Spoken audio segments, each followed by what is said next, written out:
pinternya Bapak Panji Gumilang atau bodohnya pemerintah? Ya, coba kita ulang lagi ya. Kalau kami melihatnya ini pinternya Panji Gumilang atau menurut saya bodohnya pemerintah. Nah, betul sekali. Ya, ini jadi tanda tanya. Sebenarnya ini Panji Gumilangnya yang pinter atau pemerintahnya kita yang lemah? Mohon maaf ya. Ini kritikan ya. Kritikan kan boleh-boleh saja.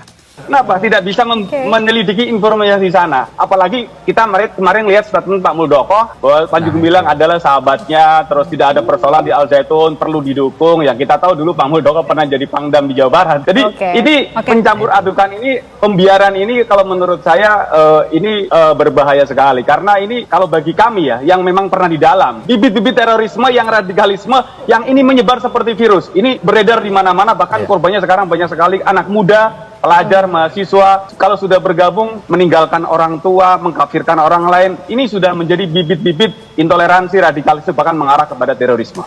Ya, saya harap kepada kepemerintahan siapapun itu yang berwenang berkoordinasi dengan Bapak Ken Setiawan ini karena beliau banyak tahu tentang apa yang ada di Al Zaitun, dan saya harap juga diberikan perlindungan lah. Mana tahu kita kan ada yang ngincar juga tuh Pak Ken Setiawan. Sebenarnya kasus semacam ini yang terjadi di Indonesia bukan pertama kali Al Zaitun ini, dan bukan satu-satunya Al Zaitun ini. Sebelum-sebelumnya banyak juga kan organisasi-organisasi yang disinyalir terkait dengan kelompok T, tahulah kelompok T yang saya maksudnya, ya kelompok yang dianggap mau membubarkan pemerintahan, mau menjatuhkan NKRI, mengganti dasar NKRI. Ada juga kelompok yang dianggap menyimpang dari ajaran agama Islam, bikin nabi baru sendiri, dan itu semua cepat dibubarkan, bahkan lenyap gerakan-gerakannya sampai nggak bisa berkutik apa-apa. Tapi anehnya Al Zaitun ini bisa sampai sekarang masih berdiri dan semakin besar, penyimpangannya pun semakin dipublish. Ini menjadi tanda tanya besar bagi masyarakat, membuat penasaran yang amat sangat besar bagi masyarakat siapa sebenarnya pelindung di balik Al Zaitun ini. Atau memang benar kata Bapak Ken Setiawan tadi yang ini?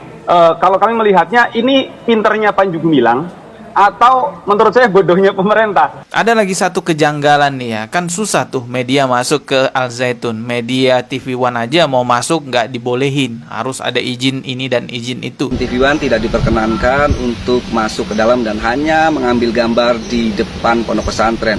Karena pondok pesantren Ma'had Al Zaitun memiliki protap yang harus ditempuh oleh para awak media. Itu gambaran bagaimana wartawan saja sulit untuk masuk ke sana. Tapi tidak hanya wartawan, pihak pemerintah daerah di sana pun juga kesulitan untuk mengakses ke dalam pondok pesantren Al Zaitun seperti yang disampaikan oleh perwakilan pemerintah kabupaten. Berikut ini kita simak dulu. Tahu sendiri, itu kan Al Zaitun kan tertutup gitu kan, tertutup gitu kan, kita pun gitu kan, ya mau masuk ke situ juga gitu kan, susah.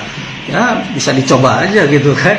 So, media ke sana itu nggak sembarangan. Ada media luar yang diperbolehkan masuk ke Al Zaitun, yaitu medianya Polri. Tetapi ketika media Polri mewawancarai Bapak Panji Gumilang, terkesan Bapak Panji Gumilang ya garang gitu, yang gebrak-gebrak meja. Makan cukup, bisa sekolah dengan baik, bisa tidur di tempat yang baik, bisa duduk di kelas dengan tidak bocor, dengan guru yang rajin dan disiplin, tenang. Apa maksudnya gebrak-gebrak meja semacam itu? Makan cukup, guru-gurunya disiplin. Ini maksudnya mungkin mau memperlihatkan geretakan di hadapan media Polri. Pokoknya kita dukung semualah pihak yang mau menyelesaikan hal ini, menangani hal ini, mulai dari pemerintahan, Wakil Presiden Pak Kiai Ma'ruf Amin dan jajarannya, MUI, Kementerian Agama, ormas-ormas lainnya, kita dukung semua, termasuk juga media-media yang mau konsisten membahas hal ini, YouTuber-YouTuber juga yang mau konsisten membahas hal ini. Kita dukung semua teman-teman. Ini adalah problem kita semua sebagai masyarakat yang ada di Indonesia. Terlebih lagi problem bagi pemerintah dan penegak hukum yang ada di Indonesia. Tapi apapun itu semuanya kita bahu-membahu untuk menyelamatkan negara kita dari penyimpangan-penyimpangan ajaran yang tidak baik untuk generasi berikutnya.